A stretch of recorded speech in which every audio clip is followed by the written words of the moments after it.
মজলিসে রহমতের মজলিসে এই যে গুনাহ মাফের মজলিসে এই নুরানি কোরআনি মজলিসে আমাদের প্রত্যেকের আশার বসার তৌফিক দিয়েছেন। আমরা শুকরিয়া আদায় করি আলহামদুলিল্লাহ।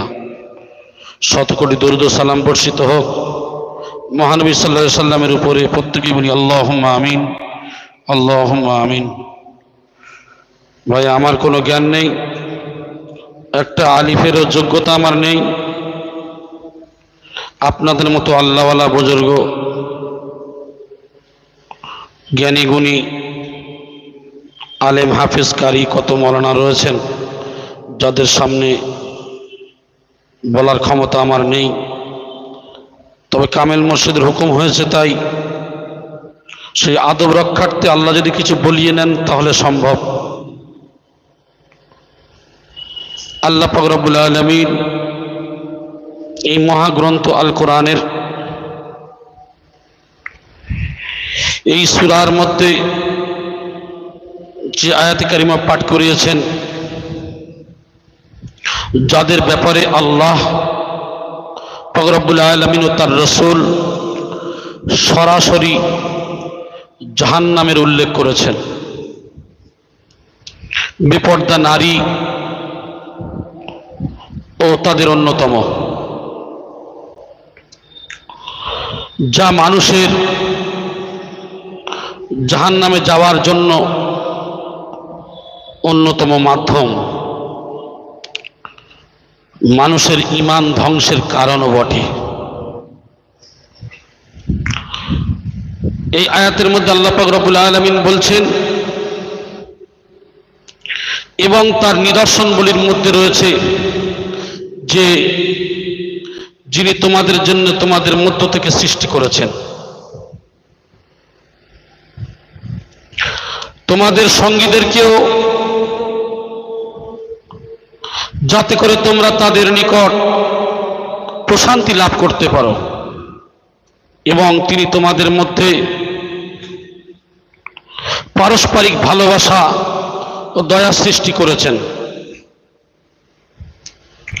ওই সমস্ত সম্প্রদায়ের জন্য এতে অবশ্যই কিছু নিদর্শন রয়েছে।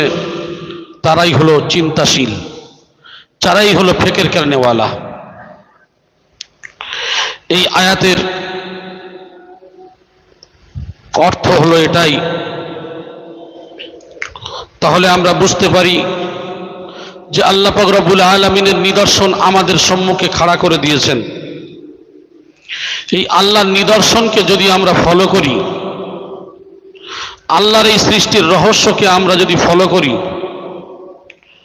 তাহলে আমাদের জন্য অনেক কিছু মানাটা সহজ হয়ে যাবে। আমরা জানি যে আদম আলাইহিস সালাতু সালামকে যখন সৃষ্টি করা হয়েছিল, তার হাড় দিয়ে হযরতে হাওয়া আলাইহিস সালাতু সালামকে বানানো হয়েছিল। আর মহিলাদের এ সম্পর্কে বলা হয়েছে, মহিলারা হলো বাঁকা হাড়ের তৈরি।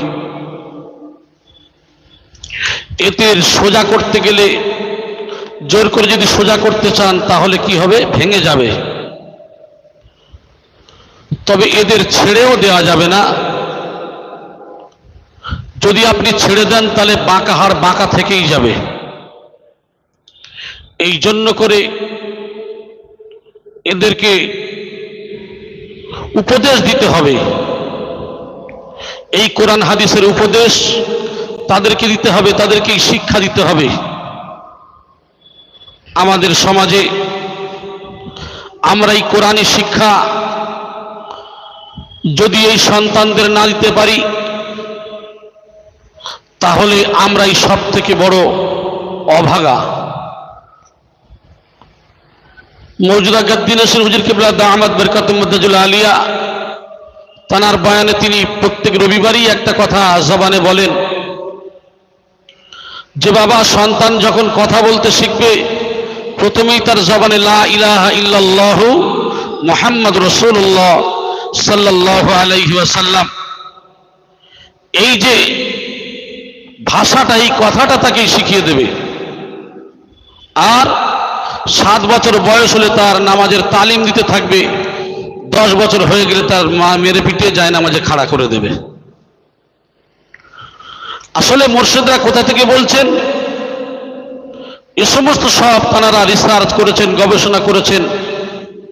এই কোরআনের বাণী এবং হাদিস থেকে তারা এই অমূল্য সম্পদ খুঁজে নিয়ে আমাদের সম্মুখে তা ব্যক্ত করেছেন। এগুলি আমাদের সম্মুখে তারা তুলে ধরেছেন। আসলে এই সন্তানকে ছোটবেলায় যখন আপনি কোরআনী শিক্ষা দেবেন, দ্বীনের শিক্ষা তার মধ্যে ঢুকিয়ে দেবেন, এই সন্তানের চলা বলা ওঠা বসা সব কিছুর মধ্যে আল্লাহর ভয় তার মধ্যে তৈরি হয়ে যাবে। তার ভিতটাকে যদি কোরআন দিয়ে গড়ে দেওয়া যায়, তার ভিতটাকে যদি হাদিস দিয়ে গড়ে দেওয়া যায়, তাহলে কি হবে? ওই সন্তানের চলা ফেরা ওঠা বসা ঠিক ওই সাহাবাদের মতো হবে। এবং হযরত আয়েশা সিদ্দিকা রাদিয়াল্লাহু তাআলা আনহা, হযরতে মা ফাতিমা জোহরা রাদিয়াল্লাহু তাআলা আনহা, মা খাদিজাতুল কুবরা রাদিয়াল্লাহু তাআলা আনহা, এই সমস্ত নারীদের মতো, এই সমস্ত উম্মাহাতুল মুমিনিন এবং আরো যারা রয়েছেন সাহাবায়ে কেরাম, তাদের জীবনের দিকে লক্ষ্য করলে ঠিক এই জিন্দেগি তাদের মধ্যে আসবে। আমাদের মধ্যে এই ভুল যে আমরা পিতামাতা হিসাবে সন্তানদেরকে ঠিক সেইভাবেই আমরা তৈরি করতে পারিনি। এটাই আমাদের মধ্যে দুর্ভোগ, এটাই আমাদের হলাম অভাগা। যেহেতু আমরা প্রথম থেকে এই কোরআন হাদিসকে, এই অমূল্য সম্পদকে সঠিকভাবে দেখিনি বা বিচক্ষণ করিনি, যার কারণে আমাদের মধ্যে এই সমস্যার সমাধান আমরা দিতে পারি নাই। আজকের কামিল মুর্শিদ আমাদেরকে এই ডাক দিয়েছেন, কারণ আমাদেরকে এই শিক্ষা দিচ্ছেন যে বাবা একমাত্র এই শিক্ষা গ্রহণ করতে হবে। সেই শিক্ষা হলো এই কোরআনের শিক্ষা। আপনি একজন ডক্টর হন, আপনি ডিগ্রি অর্জন করেন, পৃথিবীতে যত ডিগ্রি আছে অর্জন করেন, কিন্তু ছোটবেলায় থেকে তার ভিতটা যখন তৈরি করে দেবে, সেই ভিতটা হবে একমাত্র কোরআন দিয়ে। সুবহানাল্লাহ। এই দ্বীন দিয়ে তৈরি হবে। ইলমে দ্বীন যদি না থাকে, তাহলে তার দ্বারা কিছুই সমাজে আশা করা যায় না। এই জন্য করে আমাদের কাজ হবে একমাত্র আল্লাহর হুকুম মতো চলা, নবীর তরিকা অনুযায়ী চলা। কামেল মুর্শিদগণ সেই কথাই আমাদের সম্মুখে তুলে ধরেছেন। আজকের আমরা এই কামেল মুর্শিদের দরবারে আসি, এই প্রতিজ্ঞা, এই শিক্ষা আমাদেরকে নিতে হবে যে বাচ্চাদের যা ইংলিশ মিডিয়াম এছাড়া যত মিডিয়াম আছে সব শিক্ষা দেব, কিন্তু তার সাথে সাথে আমাদের এই শিক্ষাও দিতে হবে যে আমার সন্তানকে কোরআনের শিক্ষা ইনশাআল্লাহ আমরা দেব। একটা বাচ্চা যখন ছোটবেলায় থেকে এই শিক্ষা গ্রহণ করবে, তাহলে কি করবে সে? তখন তার মধ্যে আল্লাহর ভয় দিলের মধ্যে এসে যাবে। আমাদেরকে এটাই লক্ষ্য করতে হবে। আর বিশেষ করে মহিলাদেরকে যদি ছেড়ে দেওয়া হয় যে না, ও যেমন আছে তেমনই থাক, কিছু বলার দরকার নেই, তাহলে বললাম বাঁকা হাড়ের তৈরিও বাঁকাই থেকে যাবে। অতএব এ যতটা খারাপ আছে আরো খারাপের দিকে চলে যাবে। আমরা কি করি? যদি একটা তরকারি খারাপ হয় বা বাড়ির যদি কোনো কিছু খারাপ হয়, মহিলাদেরকে শাসন করি, মেরে পিটে অত্যাচার করে, এমনকি খারাপ রাস্তায় তালাক পর্যন্ত অনেকেই সেই কাজে চলে যায়। কিন্তু আমার আপনার শরিয়াতের যে হুকুম রয়েছে, যে নিয়ম পদ্ধতি রয়েছে, সেগুলি আমরা মেনে চলি না। কারণ আল্লাহ রাসূল সাল্লাল্লাহু আলাইহি সাল্লামের যে তরিকা রয়েছে, যে নিয়ম, যে পদ্ধতি রয়েছে, সেই পদ্ধতিকে আমাদের ফলো করার দরকার ছিল। যে সময় মহিলাদের কোনো সম্মান ছিল না, যে সময় মহিলাদের আইয়ামে জাহেলিয়াতের যুগে মহিলাদের কোনো সম্মান ছিল না, তারা যদি হায়জাগ্রস্ত হতেন, দেখা যেত তাদের সঙ্গে মেশাতে দূরের কথা, তাদের আলাদা করে দেওয়া হতো। আইয়ামে জাহেলিয়াতের যুগে মহিলাদের জ্যান্ত পুঁতে ফেলা হতো। বিশ্বনবী মুহাম্মদ রাসূলুল্লাহ সাল্লাল্লাহু আলাইহি ওয়াসাল্লাম তিনি এসে তিনি কি করলেন? এই মহিলাদের সম্মানের চরম শিখরে পৌঁছে দিলেন। সুবহানাল্লাহ। মহিলাদের সম্মান দিলেন। আল্লাহর নবী সাল্লাল্লাহু আলাইহি ওয়াসাল্লাম অন্যান্য সময়ে অন্যান্য ধর্মের মতাবলম্বী কিছু ছিল, সেই সময়ের যুগে তারা দেখা যেত মেয়েরা হাইজাগ্রস্ত হলে তাদের সঙ্গে চলা বলা ওঠা বসা খাওয়া সব বন্ধ করে দিত। কিন্তু আল্লাহর নবী সাল্লাল্লাহু আলাইহি ওয়াসাল্লাম আসার পরে আদর্শ দেখিয়ে দিলেন। কি আদর্শ? আল্লাহর নবী সাল্লাল্লাহু আলাইহি ওয়াসাল্লাম উম্মাহাতুল মুমিনিন হযরত আয়েশা রাদিয়াল্লাহু তাআলা আনহার বর্ণনা, আয়েশা রাদিয়াল্লাহু তাআলা আনহা বলেন, আমি আয়েশা যখন হাইজাগ্রস্ত হতাম তখন আল্লাহর নবী সাল্লাল্লাহু আলাইহি ওয়াসাল্লাম আমার উরুর উপরে মাথা দিয়ে ঘুমাতেন। সুবহানাল্লাহ। এমনও কি শুধু তাই নয়, আমি যে পাত্রে পানি পান করতাম আল্লাহর নবী সাল্লাল্লাহু আলাইহি ওয়াসাল্লাম ওই পাত্রের ওই জায়গায় মুখ দিয়ে পানি পান করতেন। সুবহানাল্লাহ। এমন কি বলতেন যে আয়েশা ওই নামাজের মুসাল্লাটা এনে দাও। হযরত আয়েশা রাদিয়াল্লাহু তাআলা আনহা বলছেন, ইয়া রাসূলুল্লাহ, আমি তো হায়জাগ্রস্ত। আল্লাহর নবী বললেন, তোমার কি হাতে লেগে আছে? অতএব আমরা মনে করি যে মহিলারা যখন শারীরিক যে অসুস্থতাটা আসে, হায়েজ যেটা হয়, মাসের যে রোগটা, আমরা মনে করি এরা এই নাপাক হয়ে গেল মানে এরা সব দিক থেকেই নাপাক।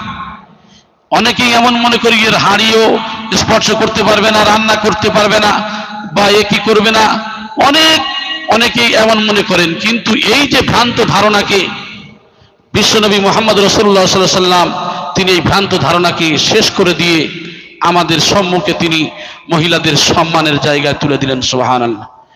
সেই মহিলাকে যে সম্মান দিয়েছেন, হুজুর কিবলা রাহমাতুল্লাহ আলাইহি বারকার মুখে মুখে একটাই কথা বলতেন যে বাবা, মহিলা কারোর যদি মেয়ে হয়, দেখবেন অনেক বাড়িতে এমন পুরুষ আছে যে মেয়ে হচ্ছে বেশি, বা তার বাপের বাড়িতে তুলে দিয়েছ, তাকে ছেড়ে দেওয়া হোক।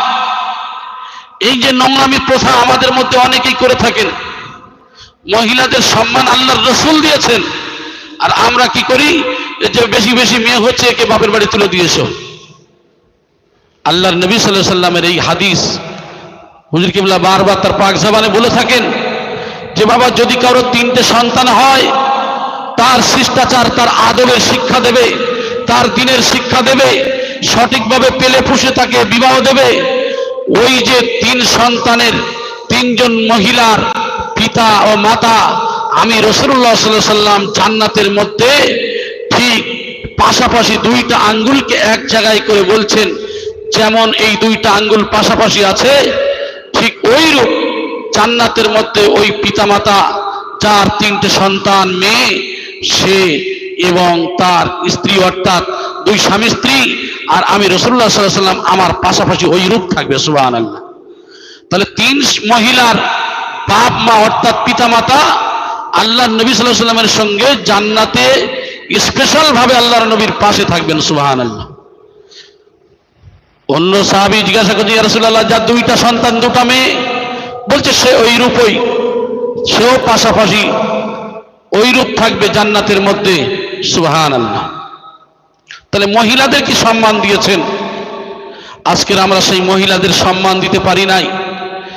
মেয়ের যখন হওয়ার সংবাদ আসে, হসপিটাল থেকে যখন খবর আসে, অনেক বাড়িতে দেখা যায় অনেক মানুষ দেখতেই যায় না, শ্বশুর শাশুড়ি শোনার পরে, স্বামী শোনার পরে দেখতেই যায় না। কেন? মেয়ে হয়েছে, যাওয়া যাবে না, বলে এক কাজ করো, ওখান থেকে বাপের বাড়িতে পাঠিয়ে দাও। আমরা কত বড় অজ্ঞ, কত বড় মূর্খ যে আজকে এই সন্তান মায়ের গর্ভে আসে, একমাত্র এর স্রষ্টা একমাত্র মহান রব্বুল আলামিন, এর সৃষ্টিকর্তা তো অন্য কেউ নয়। আল্লাহ যার যেটা ভালো বোঝেন সেটাই করেন। এইটাই হলো মানুষের ঈমান। মানুষের বিশ্বাস রাখার দরকার ছিল। সেটা না করে আমরা কি করি? আমরা সেটা না করে বরং আমরা স্ত্রীর প্রতি রাগ রিস করে তাকে এমনকি তালাক পর্যন্ত আমরা দিয়ে দিই। নাউজুবিল্লাহ, আস্তাগফিরুল্লাহ। এই সমস্ত কাজ আমরা করে থাকি। আজকে দেখেন আমাদের প্রিয় নবী সাল্লাল্লাহু আলাইহি ওয়াসাল্লাম যার সন্তান ছিল, ছেলেগুলো একের পর এক সব দুনিয়া থেকে আল্লাহ পাক রব্বুল আলামিন উঠিয়ে নিয়েছেন। আল্লাহ নবী সাল্লাল্লাহু আলাইহি ওয়াসাল্লামের মেয়ে, কলিজার টুকরা সন্তান কন্যারা, তাদেরকে জীবিত রেখে বুঝিয়ে কি দিলেন, আমাদের কি শিক্ষা দিলেন? আল্লাহর নবী সাল্লাল্লাহু আলাইহি সাল্লামের জীবনের সম্পর্কে অনেক হাদিস রয়েছে। আল্লাহর নবী সাল্লাল্লাহু আলাইহি সাল্লাম কত খুশি এই মেয়েদেরকে নিয়ে, যে আমাদের চলার পথ, যিনি আমাদের রাহবার, সেই পথের পথ প্রদর্শক মহানবী সাল্লাল্লাহু আলাইহি সাল্লাম যদি মেয়েদেরকে, কন্যা সন্তানদেরকে এত ভালোবাসেন, তাহলে তার অনুসারী বলে আমরা দাবি করি, তাহলে আমরা কন্যা সন্তানকে কেন এমন চোখে দেখি? এমন চোখে কেন দেখি? এই সন্তানদেরকে, কন্যা সন্তানদেরকে আমরা এমন চোখে দেখি। দেখা যায় হুজুর কিবলা পাক জবানে কথাও বলেছিলেন যে বাবা, অনেকে কি করে হজে যান, হজে যাওয়ার সময় ছেলে মেয়ে সবার ডেকে নেয়। ডেকে নেওয়ার পরে আমরা কি করতে থাকি? ছেলে মেয়ের ডাকার পরে যে বাবা, এই বছর আমি হজে যাব, এক কাজ করি, এই জায়গা জমি যা কিছু আছে আমি সব আর রাখবো না, সব লিখে লিখে ব্যবস্থা করে যাই। কি করলেন?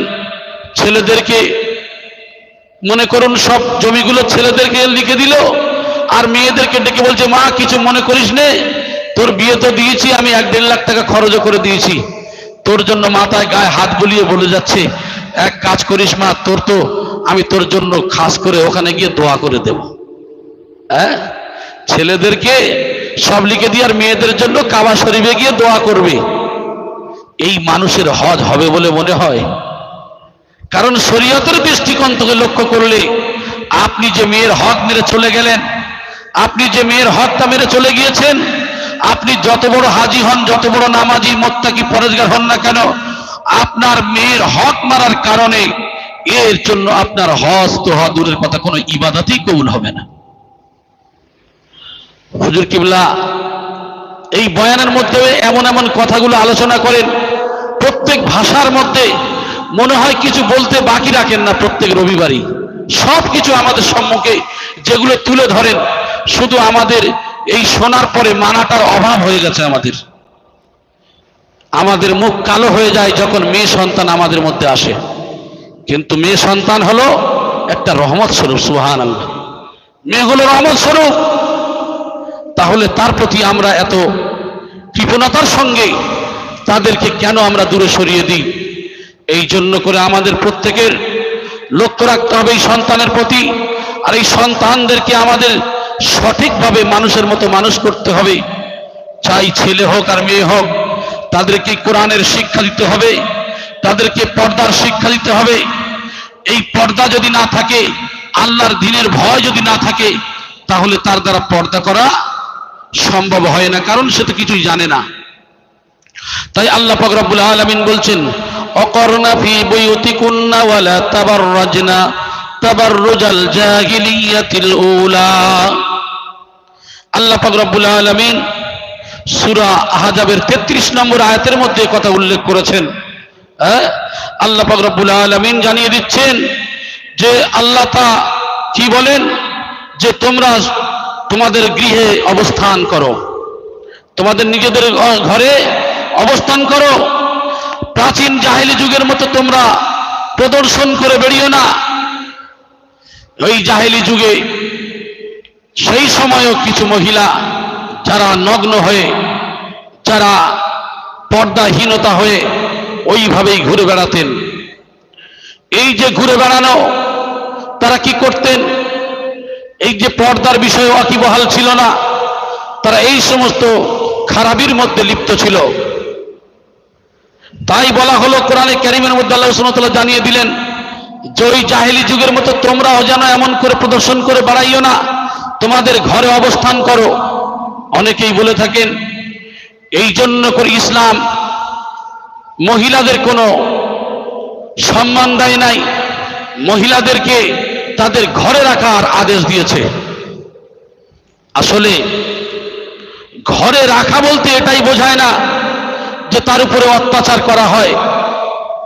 আসলে এই যে ঘরে রাখা বলতে এটাই বোঝায়, ওটাই হলো তার কর্মক্ষেত্র। মহিলার কর্মক্ষেত্র হলো ঘর।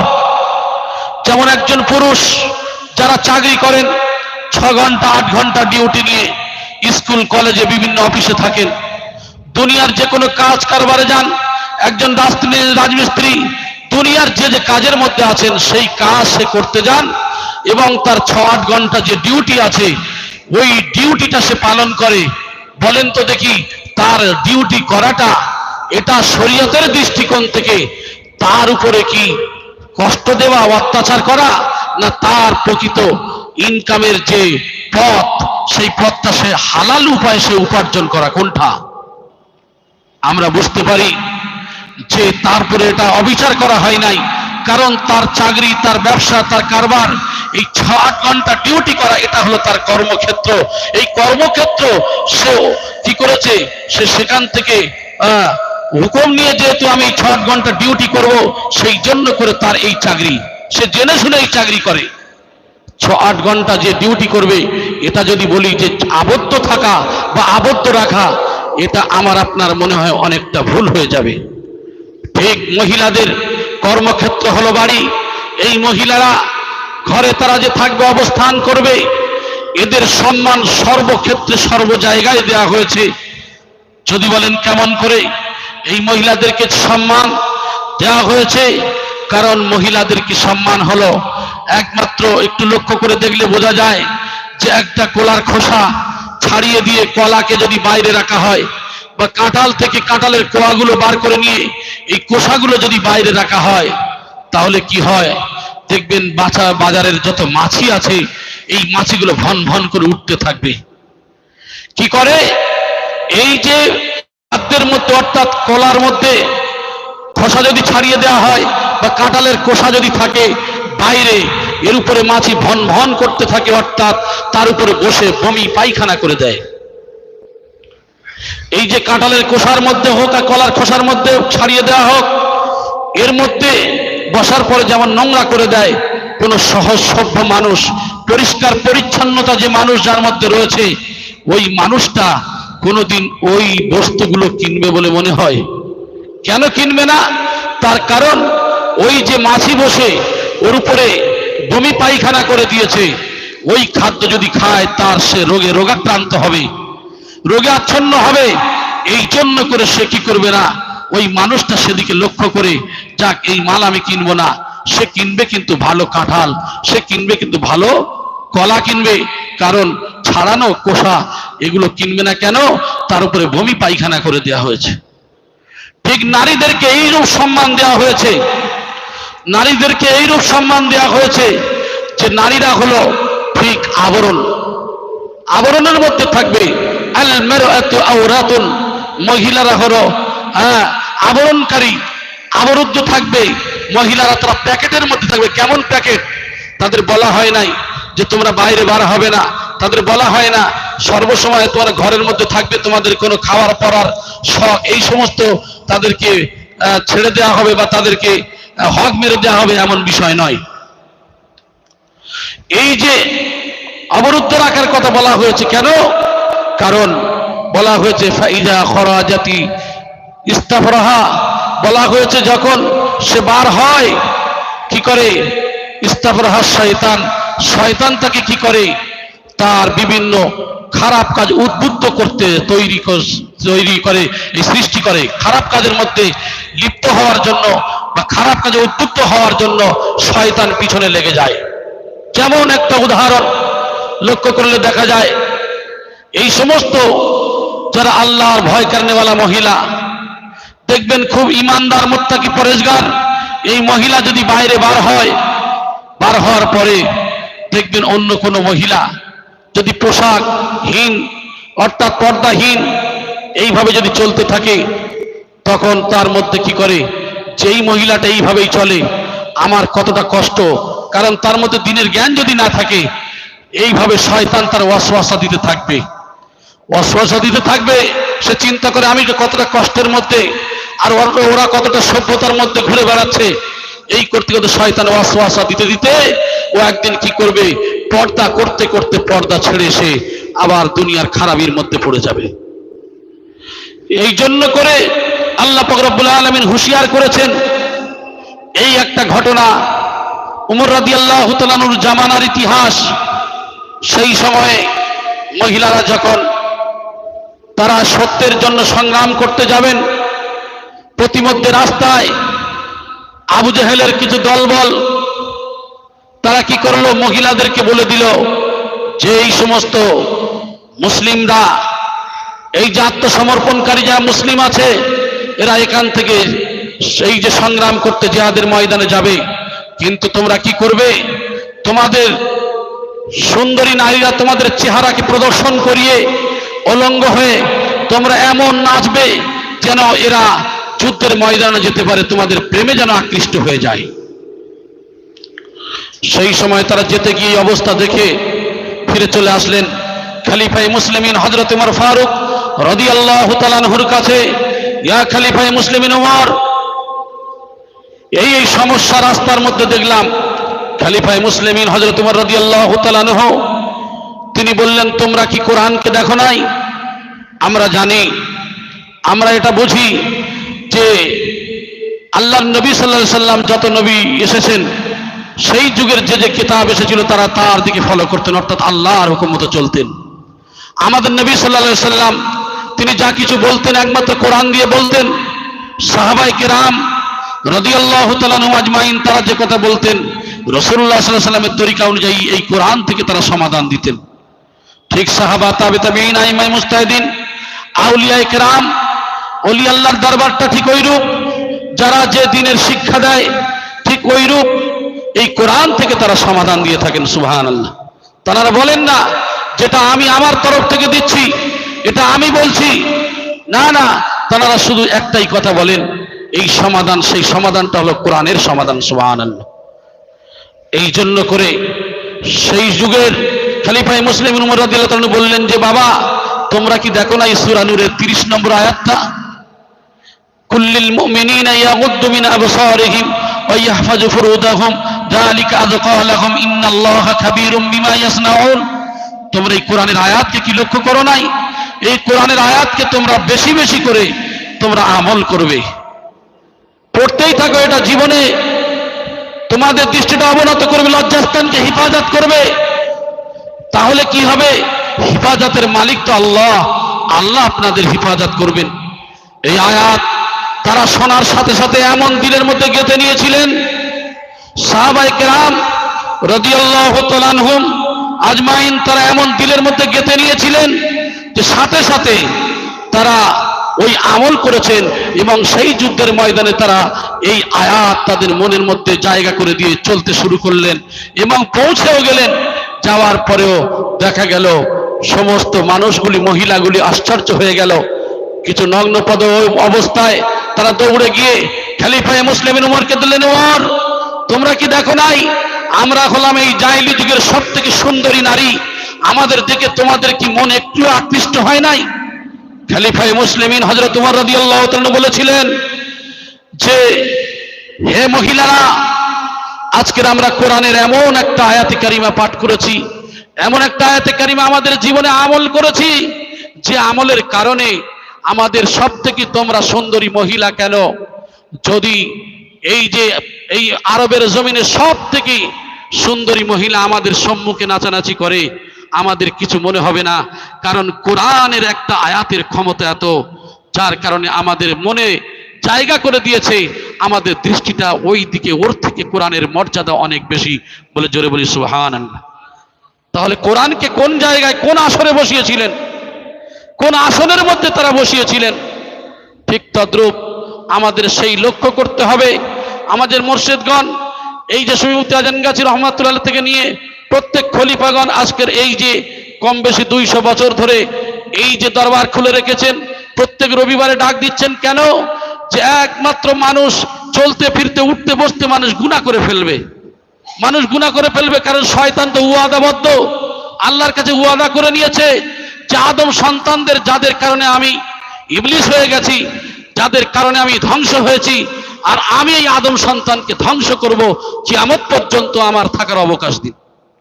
আল্লাহ তাই করলেন, কিন্তু বললেন জেনে রেখো, যারা আমার বান্দা হবে, আমার প্রিয় বান্দা হবে, তাদের কাছে যতই তোমরা যাই করো না কেন কোনো কিছুই কাজে আসবে না, কোনো কিছু করতে পারবে না।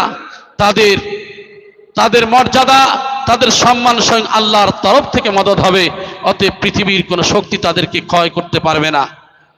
আজকের যুগে যুগে নবী রাসূল এসেছিলেন, সাহাবা তাবে তাবেঈন এসেছিলেন, আইমায়ে মুজতাহিদিনগণ এসেছিলেন, বর্তমানে আউলিয়ায়ে কেরামদের জামানা, এই আউলি আল্লাহর দরবারে, ওলি আল্লাহর দরবারে আমরা আসবো কেন?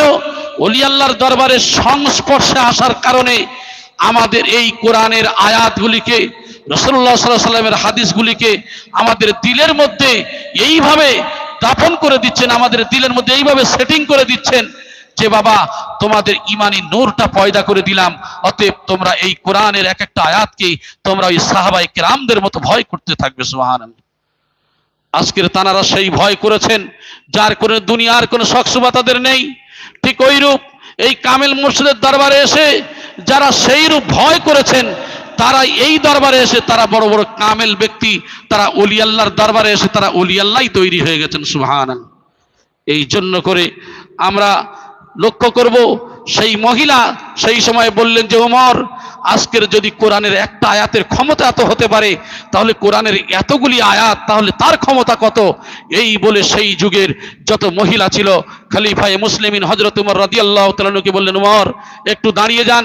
তাদের পোশাক পরিচ্ছদ পরে এসে খলিফায়ে মুসলিমিন উমরের হাতে হাত দিয়ে ঈমানি কলেমা পড়লেন, আশহাদু আল্লা ইলাহা ইল্লাল্লাহু ওয়াহদাহু লা শারীকা লাহু ওয়া আশহাদু আন্না মুহাম্মাদান আবদুহু ওয়া রাসূলুহু।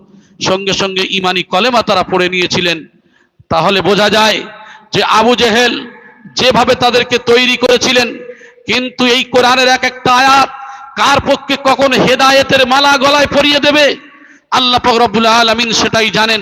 আপনাদের জানা ইতিহাস, খলিফায়ে মুসলিমিন উমর রাদিয়াল্লাহু তাআলা কত রাগী ছিলেন যে উমর যে রাস্তা দিয়ে চলতেন শয়তান 40 দিন সেই রাস্তা দিয়ে যেতেন না। তাহলে উমর রাদিয়াল্লাহু তাআলা কতটা রাগী ছিলেন, যে উমরের বর্ণনা এর আগেও আপনারা শুনেছেন। এই খলিফায়ে মুসলিমিন উমর রাদিয়াল্লাহু তাআলা আনহু এই পর্দার ব্যাপারে কত ভয় করেছিলেন। পর্দার ব্যাপারে নিজের মেয়ে হযরতে হাফসা রাদিয়াল্লাহু তাআলা আনহার সঙ্গে গল্প করছিলেন, সাংসারিক কিছু আলোচনা। বাপের সঙ্গে মেয়ের কোনো পর্দা থাকে না, পর্দা নেই। মেয়ের সঙ্গে বাপ আলোচনা করছেন, এমন সময় খলিফায়ে মুসলিমিন উমর রাদিয়াল্লাহু তাআলা আনহু একটা হাদিসের কথা মনে পড়ে গেল, যে যে ঘরে একজন মহিলা একজন পুরুষ কথা বলে, তৃতীয় জন হিসাবে শয়তান কুমন্ত্রণা দেয়। একজন পুরুষ একজন মহিলা নির্জনে যখন কথা বলে, তৃতীয় জন হিসাবে শয়তান কুমন্ত্রণা দেয়। এই হাদিসের দিকে লক্ষ্য করে খলিফায়ে মুসলিমিন উমর রাদিয়াল্লাহু তাআলা আনহু ঘর থেকে বার হতে গিয়ে কপালে দরজার চৌকাঠটা লেগে কপালটা ফেটে গিয়েছে। তারপরে রাসূলুল্লাহ সাল্লাল্লাহু আলাইহি ওয়াসাল্লাম দরবারে আসলেন। আল্লাহর নবী সাল্লাল্লাহু আলাইহি ওয়াসাল্লাম বললেন, উমর তোমার কপাল ফেটে রক্ত বার হচ্ছে কেন? তোমার কি মক্কার কোনো মানুষ মেরেছে? তোমার কি কোনো মুশরিক মেরেছে? কোনো শিরক করনেওয়ালা ব্যক্তি কি মেরেছে? অবিশ্বাসী কোনো ব্যক্তি কি মেরেছে? খলিফায়ে মুসলিমিন উমর রাদিয়াল্লাহু তাআলা বললেন, না ইয়া রাসূলুল্লাহ, আমি উমর আমার মারবে এমন কেউ এই আরবের জমিনে তৈরি হয় নাই। তবে ইয়া রাসূলুল্লাহ, আমার কপাল ফাটিয়েছে আপনার হাদিস। বল, আমার হাদিস কি করে কপাল ফাটায়? হাদিস তো একটা বাণী, একটা কথা, একটা ভাষা। বলে, ইয়া রাসূলুল্লাহ, আপনি তো বলেছেন যে নির্জনে একজন পুরুষ একজন মহিলা যদি কথা বলে, তৃতীয় জন হিসাবে শয়তান কুমন্ত্রণা দেয়। যদিও মেয়ের সঙ্গে পিতার কোনো পর্দা নেই, আমার মেয়ে হাফসার সঙ্গে আমি ঘরে কিছু আলোচনা করছিলাম, সাংসারিক কিছু কথা। এই হাদিসের দিকে লক্ষ্য করে আমি হাদিসের আমল করতে গিয়ে আমি জানি শয়তান তৃতীয় জন হিসাবে কুমন্ত্রণা কি দেবে। এই জন্য করে আমি বার হতে গিয়ে আমার ওই কপালে চৌকাঠটা লেগে কপালটা ফেটে গিয়েছে রাসূলুল্লাহ। আল্লাহ নবী সাল্লাল্লাহু আলাইহি ওয়াসাল্লাম বললেন, উমর তুমি আমার এই বাণী আমার এই কথাকে তুমি এই রূপেই ভয় করো? ইয়া রাসূলুল্লাহ, হ্যাঁ, আমি হাদিসের দিকে লক্ষ্য করে আমি ঘর থেকে বার হতে গিয়ে আমার কপালটা ফেটে গেছে। আজকের বলুন, খলিফায়ে মুসলিমিন তিনি একজন খলিফা হয়ে জান্নাতে যার সম্পর্কে ঘোষণা দেওয়া হয়েছে, সেই উমর রাদিয়াল্লাহু তাআলা আনহু কেমন মানুষ ছিলেন, হাদিসের আমল তিনি জীবনে কেমন নিতে গেলেন, নিজের কপালকে ফাটিয়ে দিয়েছেন। আজকের সেই খলিফায়ে মুসলিমিন উমর রাদিয়াল্লাহু তাআলা আনহুর 37তম বংশধর হলো এই সুফি মুফতি আজম গাছী রহমাতুল্লাহ আলাইহির দরবার।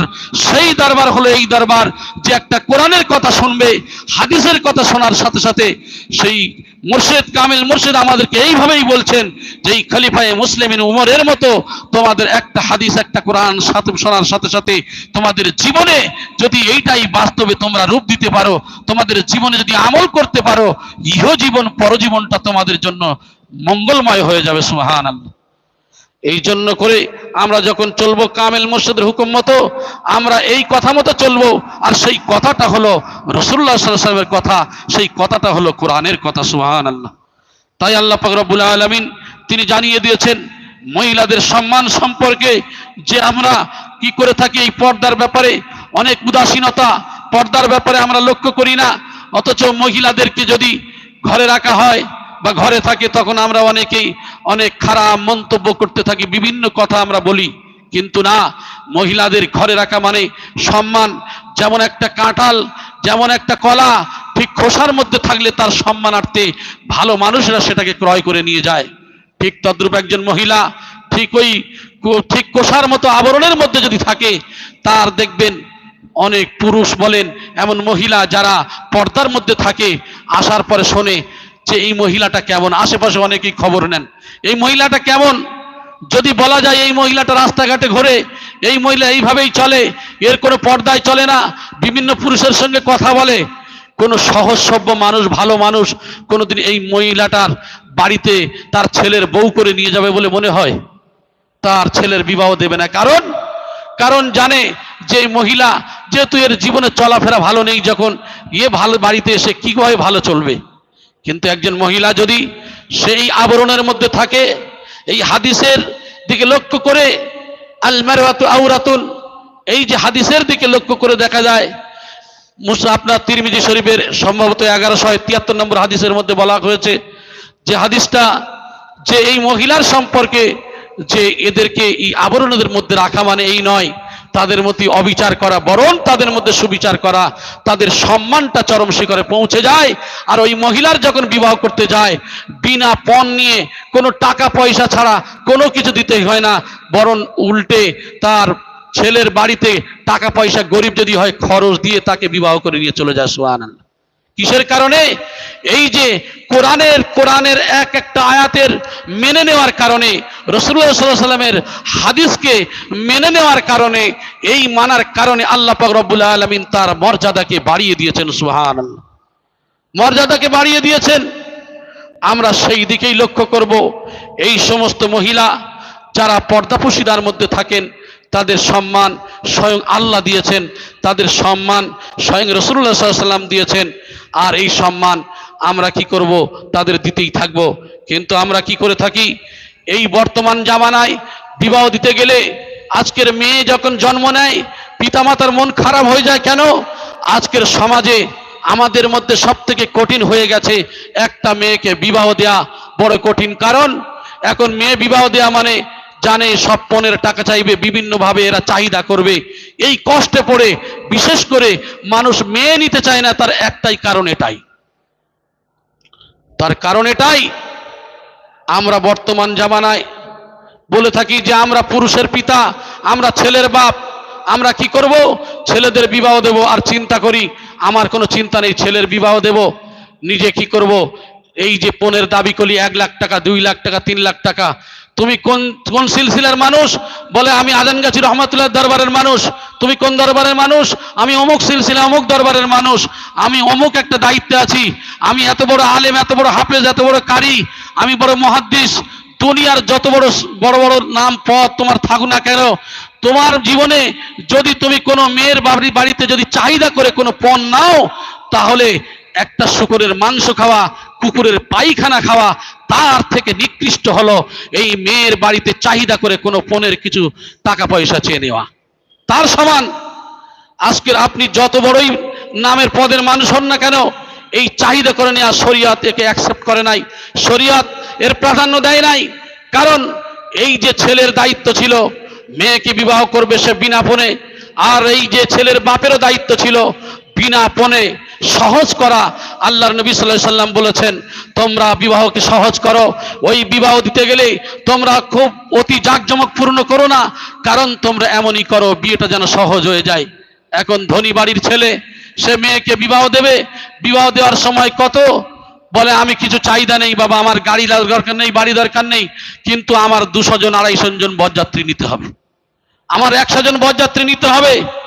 আপনি গাড়ির চাহিদা করেননি, বাড়ির চাহিদা করেননি, আপনি যে বলেছেন 100 বরযাত্রী নিতে হবে, এই চাহিদাটা শরীয়তের দৃষ্টিকোণ থেকে এটা হারাম। আপনি চাহিদা করেননি, অথচ আপনি বলেছেন যে আমার ফ্যামিলি বড়, 100 জন আমার বরযাত্রী নিতে হবে। এই কথাটাই বলাটা আপনার জন্য হারাম।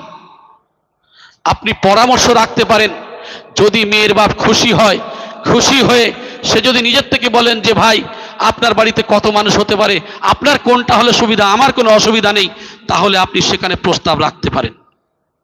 আপনি ছেলের বাপ যদি কোনো কিছু চাহিদা করে সেটা হারাম, কিন্তু মেয়ের বাবা যদি মনে করে আপনার ঘর সাজিয়ে আপনার বিল্ডিং বালাখানা বানিয়ে দেবে, তাহলে আপনার জন্য শরীয়তে জায়েজ রয়েছে, কোনো সমস্যা নেই।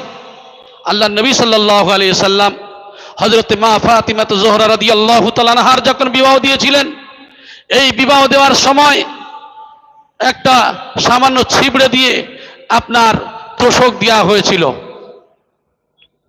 ওই খেজুর পাতার চাল আপনার ছাল এমন ধরনের ছিবড়া দিয়ে তার তোষক দেওয়া হয়েছিল, আর একটা মস্ত দেওয়া হয়েছিল, মশক, যাতে পানি নিয়ে যাওয়া হয়। তখনকার সময়ে আরাবিয়ানরা ওই মশকে করে পানি নিয়ে যেতেন।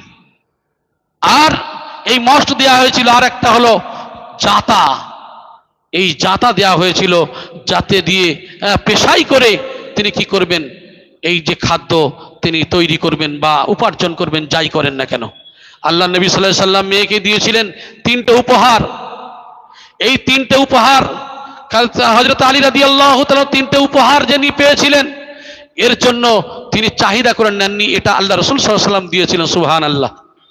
তাহলে আমরা বুঝতে পারি, আমরা মহিলার যারা পিতামাতা আছি, আমরা যারা অর্থশালী আছি, আমরা যদি মনে করি যে হ্যাঁ এই মেয়েকে যে বিবাহ দেব, ওই জামাইয়ের সে বড় গরিব, অনাথ, অসহায়, তার কোনো চাকরি বাকরি নেই, ব্যবসা নেই, তাহলে আপনার আল্লাহ দিয়েছে, আপনার দায়িত্ব হলো এটাই যে তার পাশে দাঁড়িয়ে তাকে সাহায্য করে তার ভালো জায়গাটা দেখিয়ে দেওয়া, তার একটা ব্যবসা ধরিয়ে দেওয়া, তার একটা ব্যবস্থা করে দেওয়া।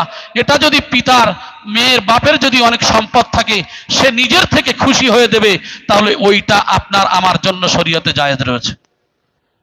হুজুর কিবলা গত রবিবার এই যে মিটিংয়ের মধ্যে এই কথাই বলেছিলেন যে বাবা হাত তুলে ওয়াদাবদ্ধ করেছিলেন যে বাবা কারা টাকা নেবে না বলো, এই যে মেয়ের বিয়ে দিয়ে কারা চাইবে না। আর তিনি একটা কথা এই জবান দিয়ে বলেছিলেন যে বাবা তোমাদের যাদের আছে, জামাইয়ের কিছু নেই, ঠিক আছে, তোমার তো আল্লাহ দিয়েছে, তোমার সম্পদ দিয়েছে, তুমি তার 10টা বিঘে জমি, 2 বিঘে জমি, কি একটা ব্যবসা, একটা গাড়ি, যা হোক তুমি দিয়ে তাকে, তোমার আল্লাহ দিয়েছে, তুমি সাহায্য করো, তুমি সাহায্য করো। এই যে সমাজে এই চাহিদাটা আমাদের সমাজে একটা এসে দাঁড়িয়ে গেছে খুবই কঠিন ভাবে, আর এই জন্য করে অনেক গরিব মানুষ আছে যারা মেয়েকে বিবাহ দিতে পারেন না। সমাজে সমস্যা তৈরি হচ্ছে, সমাজে সমস্যা তৈরি হচ্ছে।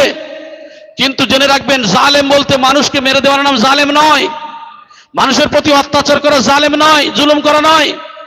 আপনি যেই মহিলাকে আপনার ছেলে হয়েছে বলে আপনি গোপের মোষ পাক দিয়ে আপনি সব সময় ওই ছেলের মেয়ের বাপের বাড়ির প্রতি তাকিয়ে আছেন যে আমি ছেলেকে এমন জায়গায় দেব যেন আমি না চাইতে পেয়ে যাই। অনেক বাপও এমন আছেন যে আমি এমন জায়গায় দেব, একলা বাপের একটাই মেয়ে, অতএব এখানে দিলে ভালো মাল পাওয়া যাবে। এ চাহিদা করবে না, এমন মানুষ আছে চাহিদা করবে না, কিন্তু চিন্তা করলো যে একটা বাপের একটাই মেয়ে যদি হয়, এই বাড়িতে দিলে মাল ভালো পাওয়া যাবে। আচ্ছা বলেন তো দেখি, এই মানুষটা যে মনে মনে নিয়ত আছে, এটা আল্লাহ জানেন না জানেন না? আল্লাহ তো জানেন, আপনার অন্তরের খবর আল্লাহ সব কিছুই জানেন। আপনি চাহিদা করাও যায়, আর মনে মনে নিয়ত করলেন ওটাও সেই তাই, একই গুনাহ হয়ে যাবে আপনার। হ্যাঁ, আপনি যে মেয়েটার প্রতি অত্যাচার করেন, আজকের সমাজে দেখা যায় এই সমস্ত মেয়েরা সব থেকে বেশি অবহেলিত। মেয়েদেরকে বিবাহ দেওয়ার পরে সামান্য একটা গাড়ি দিতে পারে নাই, সামান্য একটা ঘড়ি দিতে পারে নাই, বা কিছু দিতে পারে নাই, এই নিয়ে অশান্তি করতে করতে আজকের মেয়েকে বিবাহ করে নিয়ে যাওয়ার পরে তার প্রতি এত অত্যাচার করা হয়, নির্মম প্রহার করা হয়। আজকের দেখবেন থানায়, আপনি জেলে, যেখানেই যান না কেন, কোর্টে দেখবেন শুধু এই সমস্ত মহিলাদের শুধু কেস, পুরুষের কেস। কিসের কেস? এই স্বামী স্ত্রীর ভাত কাপড় দেয় না। নাউজুবিল্লাহ, আস্তাগফিরুল্লাহ। এ সমাজ আমরা অধঃপতনে নামিয়ে দিয়েছি। আল্লাহ রাসূল সাল্লাল্লাহু আলাইহি সাল্লামের হাদিসের দিকে লক্ষ্য করুন। আল্লাহর নবী বললেন তোমরা বিবাহকে সহজ করো, আর আমরা কি করলাম? সেই বিবাহকে এমন কঠিন করে ফেললাম। আজকের সমাজে দেখা যায়, আমাদের সমাজে এমন পরিস্থিতি ঘটছে যে মেয়েদের বিবাহ দিতে তারা পারছে না গরিব মানুষ, তারপরে ওই মহিলার দুইটা রাস্তা। সে দেখা যায় হয় সহ্য করে, কোরআন হাদিসের যদি ভয় থাকে সে তখন কি করে, সে তখন নফসকে কন্ট্রোল করে বেশি বেশি রোজা রাখে, এবং সে আল্লাহর ভয় করে বলে সে রোজা রেখে পর্দা পুশিদা সে বাড়িতে অনবরত সে চুপচাপ বসে থাকে। আর ওই মহিলা, আর এক শ্রেণীর মহিলা আছে যারা কি করে, বিবাহ হয় নাই তখন তারা কি করে, পর্দাকে ছেড়ে দিয়ে তখন তারা বিভিন্ন পরপুরুষের সঙ্গে চলতে ফিরতে বিভিন্ন জিনার মধ্যে লিপ্ত হয়ে যায়, জিনার মধ্যে লিপ্ত হয়ে যায়। তাহলে এর জন্য যে যে পুরুষ তার পিতা যদি এই নিয়ত নিয়ে সমাজে রাখে, মনের মধ্যে নিয়ত, এটা আল্লাহ পাক রব্বুল আলামিন জানেন, তাহলে তার জন্য এক নম্বর কথা, এই জুলুমের গুনাহ তার ঘাড়েও চাপতে থাকবে। এই জন্য করে আজকের হুজুর কিবলা বারবার তিনি গত রবিবার এই কথাই বলছিলেন যে বাবা একমাত্র বিয়েকে সহজ করিতে হবে। আজকের কেন তিনি বললেন, এই জন্য করে বললেন যে আজকে একটু লক্ষ্য করে দেখেন, মহিলা যেমন পুরুষ, পুরুষের তেমন মহিলা, একে অপরের শান্তির জন্য আল্লাহ সৃষ্টি করেছেন। অন্য আয়াতেও বলা হয়েছে, আর এ সম্পর্কে বহু আয়াত রয়েছে। আর যে কথা আমি প্রথমেই বললাম, এই সূরা রুমের 21 নম্বর আয়াত দিয়ে যে কথা আমি বোঝাতে চাইলাম, যে এখানে যে কথা বলা হয়েছে যে পুরুষদের এই সমস্ত পাজরের হাট থেকে নারীদেরকে যে বানানো হয়েছে, কারণ যাতে করে তোমরা শান্তি পাও। একটা পুরুষ বিভিন্ন সমস্যার মধ্যে আছে, বিভিন্ন চিন্তাগ্রস্ত আছে, সারাদিন চাকরি বাকরি ব্যবসা বাণিজ্যের কাজে লিপ্ত রয়েছে, সমস্যার মধ্যে রয়েছে, কিন্তু এই স্ত্রী যখন বাড়িতে চলে আসে, বাড়িতে আসার পরে রাতের বেলা যখন তার স্ত্রীর কাছে আসে, দেখবেন তার দুনিয়ার সারাদিনের চিন্তা ভাবনা ক্লান্তিটা একমাত্র তার ওই যে একমাত্র তার বিবির কারণে আল্লাহ পাক রব্বুল আলামিন ধুয়ে মুছে তার দিলের মধ্যে শান্তি পয়দা করে দেন। হাক্কানিন্দুর শরীফ আল্লাহুম্মা সাল্লি ওয়া সাল্লিম শাফিউল মুজনাবিন সাইয়্যিদানা